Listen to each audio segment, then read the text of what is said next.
साथियों, आप देख रहे हैं वर्तमान में ऑनलाइन फ्रॉड की बहुत घटनाएं हो रही हैं। आप भी ऑनलाइन फ्रॉड के शिकार हो सकते हैं। उससे संबंधित कुछ यहाँ जानकारी लेकर आए हैं शॉर्ट में। यदि इन जानकारियों को आप देखते हैं और इन पर अमल करते हैं तो आपके साथ ऑनलाइन फ्रॉड हो भी जाता है, तो आप अपनी राशि वापस प्राप्त कर सकते हैं। और ऑनलाइन फ्रॉड से बचने के लिए सबसे अच्छा उपाय होता है, यदि आपके मोबाइल पर किसी प्रकार का OTP प्राप्त होता है तो किसी को शेयर ना करें। बैंक से संबंधित कोई भी जानकारी, अपने प्रोफेशन से संबंधित कोई भी जानकारी किसी को शेयर ना करें। सबसे अच्छा उपाय होता है आपकी सावधानी आपको साइबर फ्रॉड या ऑनलाइन फ्रॉड से बचा सकती है। यहाँ हम जैसे देख रहे हैं, अगर साइबर फ्रॉड हो जाए तो तुरंत कॉल करें। यदि आपके साथ भूल से साइबर फ्रॉड हो जाता है, ठगी हो जाती है, तो आपको क्या करना है, यहाँ टोल फ्री नंबर दिया गया है 1930 पर कॉल करें। तुरंत आपको कॉल करना होगा यदि आपके साथ साइबर फ्रॉड हो जाता है तो। यह राष्ट्रीय साइबर फ्रॉड हेल्पलाइन है। यहाँ तुरंत ट्रांजैक्शन होल्ड कराने का अनुरोध किया जा सकता है। कॉल करने के लिए bank transaction ID, mobile number और राशि की जानकारी होनी चाहिए। हमेशा इस बात का ध्यान रखें कि ठगी के बाद 1 से 2 घंटे के भीतर कॉल करना सबसे प्रभावी रहता है। देर करने पर राशि रिकवर करना मुश्किल हो जाता है। साइबर फ्रॉड होने पर यदि टोल फ्री नंबर 1930 पर संपर्क नहीं हो तो ऑनलाइन साइट भी यहाँ पर दी गई है, इस पर आप अपनी शिकायत दर्ज कर सकते हैं। अब शिकायत आप कैसे दर्ज करेंगे, तो वेबसाइट पर जाएं, जो यहाँ पर वेबसाइट दी गई है। इसे किसी भी ब्राउज़र पर आप ओपन करेंगे। अब यहाँ आपको ऑप्शन प्राप्त होगा रिपोर्ट अदर साइबर क्राइम, इस पर आपको क्लिक करना होगा। रिपोर्ट फाइनेंशियल फ्रॉड, यह श्रेणी आपको चुननी होगी। शिकायत का प्रकार, तारीख, बैंक विवरण और सबूत, स्क्रीनशॉट, SMS चैट, यह भी आपको अपलोड करना होगा। सबमिट करने के बाद आपको एक्नॉलेजमेंट ID मिलेगी, जिसे सुरक्षित रखें। तो यदि साइबर फ्रॉड, ऑनलाइन फ्रॉड आपके साथ हो जाता है, आपके बैंक अकाउंट से राशि जो फ्रॉड करने वाले हैं वह निकाल लेते हैं, या आपको किसी प्रकार से भी भ्रमित करके राशि उनके अकाउंट में भिजवा ली जाती है, तो आपको तुरंत शिकायत करना है। यह शिकायत करने का तरीका है जो यहाँ पर वेबसाइट दी गई है, या यहाँ पर मोबाइल नंबर दिया गया है 1930। इस पर आपको 1-2 घंटे के भीतर ही कॉल करना होगा। अब समय ही सबसे बड़ा हथियार, इस बात पर भी हम चर्चा कर लेते हैं। समय ही कैसे सबसे बड़ा हथियार होगा। कोई भी OTP, QR कोड या मैसेज किसी अनजान व्यक्ति से शेयर ना करें, चाहे सामने वाला खुद को बैंक अधिकारी ही क्यों ना बताए।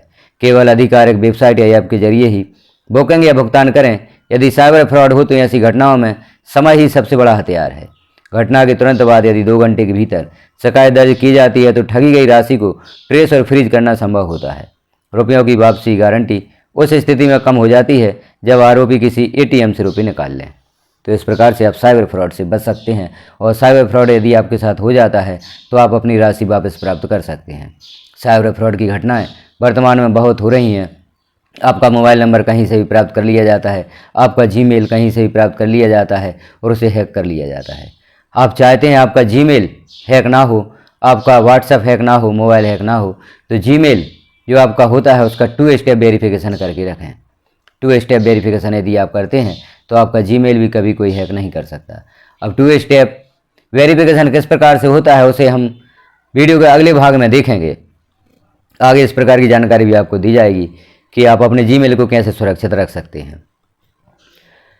आप समझ नहीं पाते कि कहां से मोबाइल नंबर उनके पास जाता है और कैसे वह आपको कांटेक्ट करते हैं, आपकी डिटेल प्राप्त करते हैं।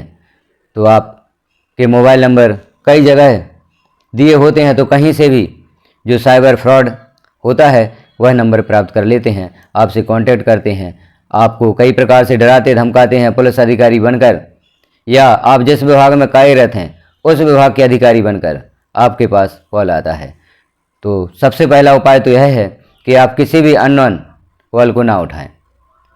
यदि आपके मोबाइल में ट्रू कॉलर आप इंस्टॉल कर लेते हैं तो उस पर भी जानकारी दी जाती है कौन सा फ़ोन फ्रॉड है, कौन सा सही है। यह जानकारी आप ट्रू कॉलर से भी प्राप्त कर सकते हैं। तो कुछ सावधानियां हैं जिन्हें हमें रखना है, जैसे Gmail का 2 स्टेप वेरिफिकेशन और ट्रू कॉलर। मैसेज भी यदि किसी प्रकार का आता है तो उसकी जानकारी भी आपको ट्रू कॉलर से दे दी जाती है। स्पैम मैसेज या फ्रॉड मैसेज या फ्रॉड कॉल, यह सभी जानकारी आपको ट्रू कॉलर से प्राप्त हो सकती है। तो कभी भी कोई OTP आपको प्राप्त होता है, कोई बैंक अधिकारी बनकर आपसे कांटेक्ट करता है, तो कभी भी अपना OTP या पर्सनल डिटेल किसी को भी शेयर ना करें, क्योंकि बैंक अधिकारी कभी भी आपसे फ़ोन पर बात नहीं करते। यदि बैंक से संबंधित कार्य होता है तो वह बैंक में ही आपको बुलाते हैं और वहीं पर आपसे संपर्क करके आपसे जानकारी लेंगे। तो इन बातों का ध्यान रखें और आप ऑनलाइन फ्रॉड से बच सकते हैं। यदि आपके साथ ऑनलाइन फ्रॉड हो भी गया है तो यहाँ पर जो जानकारी दी गई है इस पर आप तुरंत शिकायत कर सकते हैं। तो जानकारी आपको कैसी लगी कमेंट में एक बार अवश्य बताएं। चैनल को सब्सक्राइब कर लें, क्योंकि इस प्रकार की महत्वपूर्ण जानकारियाँ चैनल पर निरंतर पब्लिश की जाती हैं। आगे भी और जानकारियाँ आप देखना चाहते हैं तो चैनल को सब्सक्राइब करने के साथ बेल आइकन को क्लिक कर दें, ताकि जैसे ही इस प्रकार की महत्वपूर्ण जानकारी चैनल पर पब्लिश की जाएगी तो नोटिफिकेशन के रूप में आपको प्राप्त हो सकेगी। वीडियो को लास्ट तक देखने के लिए आपका धन्यवाद।